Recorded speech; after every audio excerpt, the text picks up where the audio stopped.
សិនបើទិន្នន័យសេដ្ឋកិច្ចចេញមកបញ្ជាក់អំពីភាពមិនល្អនៅក្នុងទីផ្សាររបស់សហរដ្ឋអាមេរិកនោះនឹងដាក់សម្ពាធទៅក្នុងប្រាក់ដុល្លារគឺការធ្លាក់ចុះហើយនៅពេលនោះហើយគឺជាពេលវេលាដែលធនាគារកណ្ដាលសហរដ្ឋអាមេរិកនឹងចាត់វិធានការនៅក្នុងការទម្លាក់អត្រាការប្រាក់តែម្ដងហើយនៅក្នុងជុំក្រោយគឺនៅថ្ងៃទី10 ខែ 12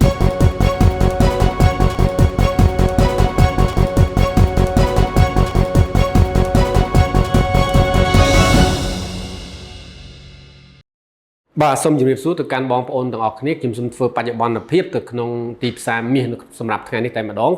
ឃើញថាទីផ្សារមាសខ្ញុំសម្រាប់ខ្ញុំផ្ទាល់ខ្ញុំគិតថាគឺជាការដើរក្នុងទម្រង់ sideways គឺបានន័យថាទីផ្សារដើរមិនមានទិសដៅ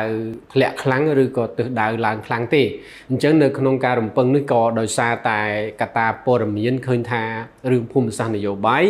ក៏បានមកដល់ចំណុចមួយឃើញថាមិនមានភាពក្តៅឡើងកម្ដៅណាមួយនោះទេណាវានៅមានបន្តិចបន្តួចប៉ុន្តែវាមិនបានដាក់បន្ទុកច្រើននោះទេដែលទាញឲ្យទីផ្សារផ្ដោតសំខាន់ទៅលើភូមិសាស្ត្រនយោបាយនោះក៏មិនបានឃើញដែរសម្រាប់ថ្ងៃនេះមួយវិញទៀតនោះឃើញថារឿងសហរដ្ឋអាមេរិកនៅតែបន្តបិទរដ្ឋាភិបាលហើយមកដល់ចំណុចនេះគឺមនុស្សជាច្រើនដែលកំពុងទន្ទឹងបើកប្រាក់ខែរបស់ពួកគេហើយក៏មានការហោះហើរមួយចំនួនធំនោះត្រូវបាន cancel អញ្ចឹងហើយមកដល់ចំណុចមួយដែលរដ្ឋាភិបាលរបស់សហរដ្ឋអាមេរិកនឹងត្រូវចាត់វិធានការគិតគូរនៅក្នុងការធ្វើយ៉ាងណាដោះស្រាយទៅក្នុងបញ្ហានេះតែម្ដងអញ្ចឹងនៅក្នុងចំណុចនេះគឺចង់សំដៅទៅលើការមិនបញ្ចេញនៅទិន្នន័យសំខាន់រយៈពេលកន្លងមកនេះណានឹងកំពុងទន្ទឹងរង់ចាំអញ្ចឹងប្រសិនបើទិន្នន័យ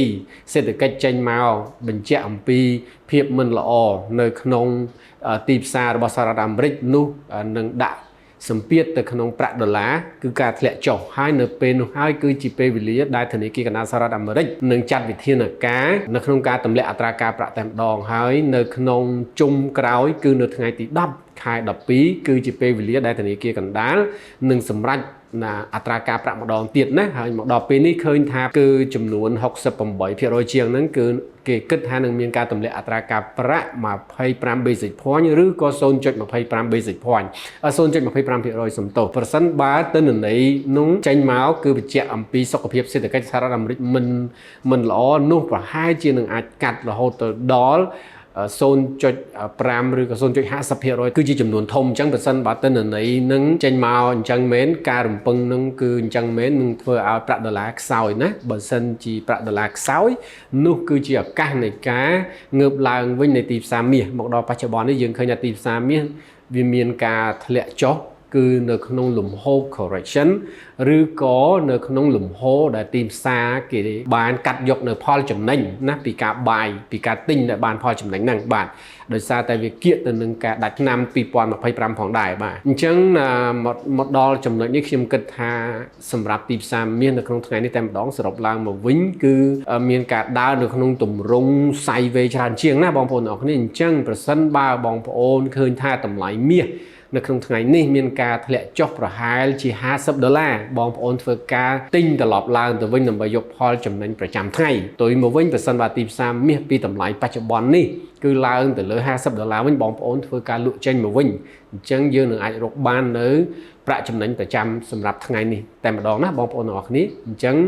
នេះគឺជាការយល់ឃើញរបស់ខ្ញុំជាមួយនឹងការផ្ដល់នៅបច្ចុប្បន្នភាពខ្លះអំពីទីផ្សារតាក់ទិនទៅនឹងសហរដ្ឋអាមេរិកហើយនឹងទីផ្សារមាសតែម្ដងសូមបងប្អូនធ្វើដោយទំនួលខុសត្រូវហើយក៏សូមជូនពរឲ្យបងប្អូនទាំងអស់គ្នានៅក្នុងឱកាសនៃការធ្វើដំណើរត្រឡប់មកពីកន្លែងកំសាន្តវិញប្រកបដោយសុខសុវត្ថិភាពហើយវិលមកណារកផលចំណេញទាំងអស់គ្នាវិញពីទីផ្សារឧបករណ៍និស្សិតនេះទាំងអស់គ្នាផងដែរបាទសូមជូនពរឲ្យបងប្អូនទាំងអស់គ្នា